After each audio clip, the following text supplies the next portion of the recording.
ಪಹಲ್ಗಾಮ್ನಲ್ಲಿ 26 ಅಮಾಯಕ ಪ್ರವಾಸಿಗರನ್ನ ಭಯೋತ್ಪಾದಕರು ಕೊಂದಿದ ಒಂದು ಹಿನ್ನೆಲೆಯಲ್ಲಿ ಭಾರತವನ್ನು ಸೂಕ್ತ ಕಠಿಣ ಒಂದು ಪ್ರತಿಕ್ರಿಯೆ ಕೊಡ್ತಾರೆ ಅಂತ ಎಲ್ಲರೂ ನಿರೀಕ್ಷೆ ಮಾಡಿದರು. ಅದೇ ಅಂತೆ ರಾತ್ರಿ ಭಾರತದ ಒಂದು ಆರ್ಮ್ಡ್ ಫೋರ್ಸಸ್ಸು ಒಂದು ವಾಯುದಾಳಿಯನ್ನು ಭಯೋತ್ಪಾದಕರ ಒಂದು ಶಿಬಿರದ ಮೇಲೆ ನಿಖರವಾದ ನಿರ್ದಿಷ್ಟವಾಗಿ ಭಯೋತ್ಪಾದಕರ ಶಿಬಿರ ಮೇಲೆ ಈ ದಾಳಿಯನ್ನು ಮಾಡಿದ್ದಾರೆ. ಈ ಸುದ್ದಿ ಬಹುಶಃ ಎಲ್ಲರಿಗೂ ಗೊತ್ತಿದೆ.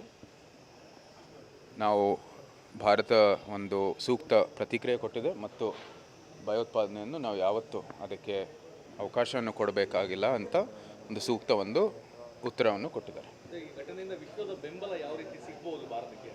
ವಿಶ್ವಕ್ಕೆ ಇದು ಲಾಭ ಆಗುವಂಥದ್ದು. ಯಾಕಂದರೆ ಭಯೋತ್ಪಾದನೆಯಿಂದ ಯಾರಿಗೂ ಕೂಡ ಲಾಭ ಆಗೋದಿಲ್ಲ.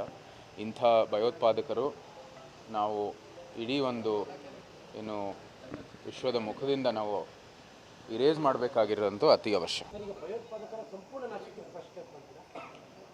ಹೌದು, ಸಂಪೂರ್ಣವಾಗಿ ಅದನ್ನು ನಾಶ ಮಾಡಬೇಕಾಗಿರೋದು ಅತಿ ಅವಶ್ಯ. ಭಯೋತ್ಪಾದಕರು ಇಡೀ ವಿಶ್ವದಲ್ಲಿ ಎಲ್ಲೂ ಕೂಡ ಅವಕಾಶ ಕೊಡಬಾರ್ದು.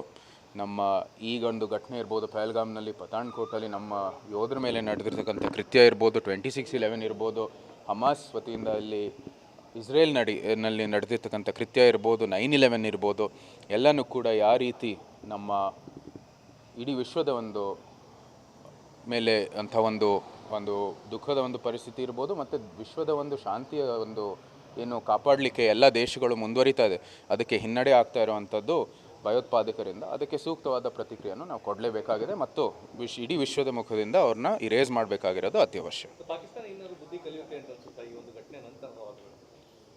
ಅದು ನೀವು ಪಾಕಿಸ್ತಾನವ್ರಿಗೆ ಕೇಳಬೇಕಾಗಿದೆ.